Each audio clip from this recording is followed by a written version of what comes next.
beautiful stars. I wanna drive a faster car. Nothing can break me, no, no, nothing can break me. Try not to hold me. Hey guys, I'm doing a brief update video on the Dart this evening. What I kind of wanted to talk about was the core support. We went and chased that 3 weekends ago now. I have it in. I've actually got it tacked in place here, but it's awful. The frame rail is off a little bit, as I talked about in my previous video. And I kind of just wanted to show you guys how far off it was and kind of some ideas of how I think I'm going to rectify it on my side so that we can keep this project moving and get the car on the road, get it registered, etc. So let me show you what I'm working with and what I'm up against, and maybe you guys even have some suggestions you can put in the comments. Alrighty, this is the core support sitting on the frame rails of the Dart, and you can see the holes are just off just a little bit, just enough where I cannot get the bolts into these 4 holes. That being said, this lower arm, that lower arm, and that arm all seem to line up, and even the hood latch is pretty darn close. We did find that the hood, it's a little high here and a little low here. That is because when the original striker got whacked, it bent up here and pulled out here. So we're gonna have to kind of figure that out. I might have to get another hood or play with it a little bit. I'm not an experienced body guy, so I'm not sure if I can fix this myself. I'm gonna probably give it the old college try, just because the rest of the hood is in great shape.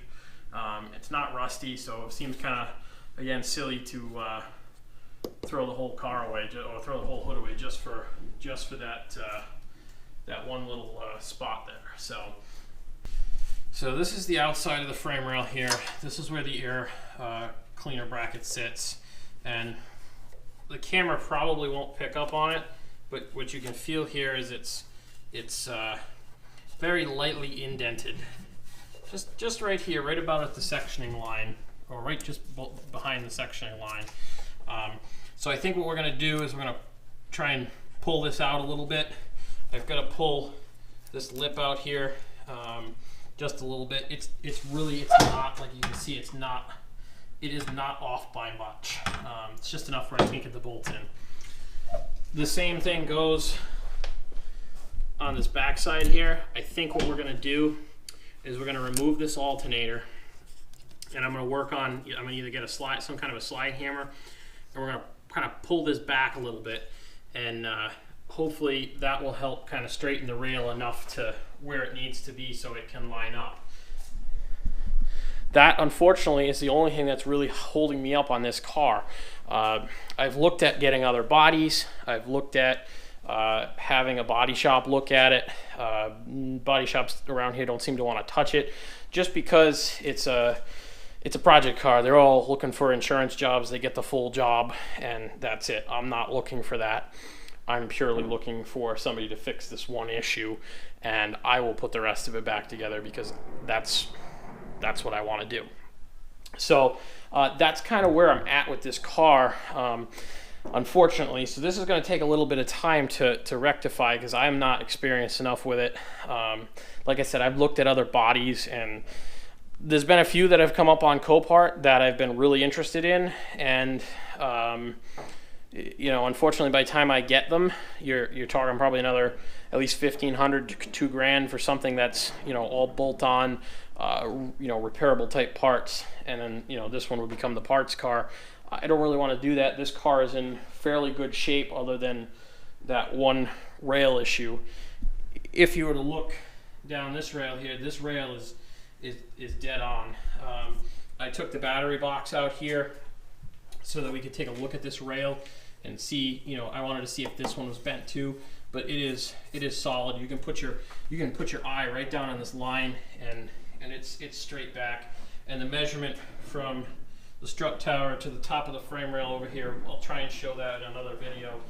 It matched up to a car it matched up to a car that was a straight car. Basically, the car that the radiator support came out was a very straight car. It was not in a collision at all.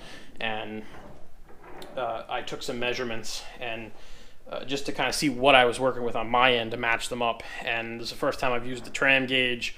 The junkyard that I went to is it's not a pick and pull, so I was trying to respect their their time and stuff. So I just had very, very brief time to grab a couple of measurements just to see kind of what I was up against on my side with this particular car. So this side's definitely out of whack by a good, I would say, I don't know, maybe quarter to a half an inch, give or take. So we've got to get that play back.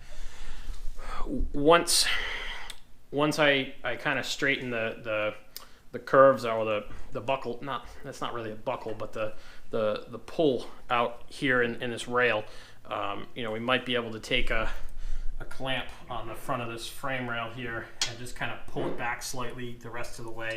I'm hoping by pulling this out, it's gonna make the rail straight again, so that I can get it lined up enough so I can finish putting this car back together. The only parts that I'm missing at this point is the right front headlight and the lower bumper cover and the skid plate, and there's probably a few odds and ends of other things that I have to pick up of the air cleaner, which I was kind of hoping to put a cold air intake on it and do a little bit of performance mods on it for you guys as well, just to spice up the channel a little bit. We'll call it that.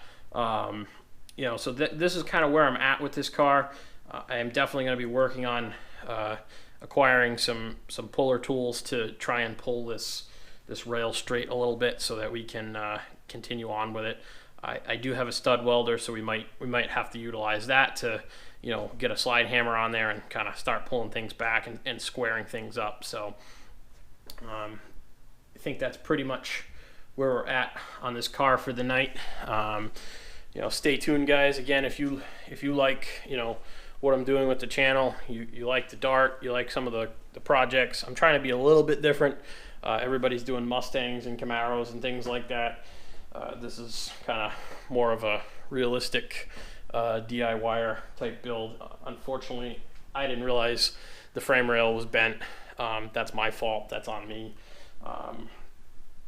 That's why everybody who does these builds from Copart and IAAI, etc., tells you to go look at them. Definitely go look at them if you can. Unfortunately, in the state of Massachusetts, I'm not able to go and look at them. I'm not able to buy them unless we use a broker, and it's not. I haven't gone that far with it yet. I guess this was kind of the trial run. So the closest state that I can get a car out of is Pennsylvania. So I kind of watched the Pennsylvania Coparts because shipping is fairly reasonable from Pennsylvania, depending on where you are in Pennsylvania.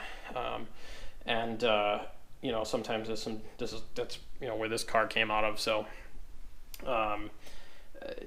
it makes it difficult to try and go and actually look at it for me. So I have to rely on pictures and online services, etc., to see where. To look at the car and hope that it shows up, the way that I expect it to. This car did not show up totally the way that I expected it to. Guys, if you like these videos, you want to see more of the Dart, more of the other vehicles that I'm working on, the F-150, the Mustang, please like, subscribe, turn on your post notifications, leave me a comment, thumbs up, thumbs down, smash that subscribe button, smash that like button. Let me know what you want to see. And I have more content coming to the channel shortly.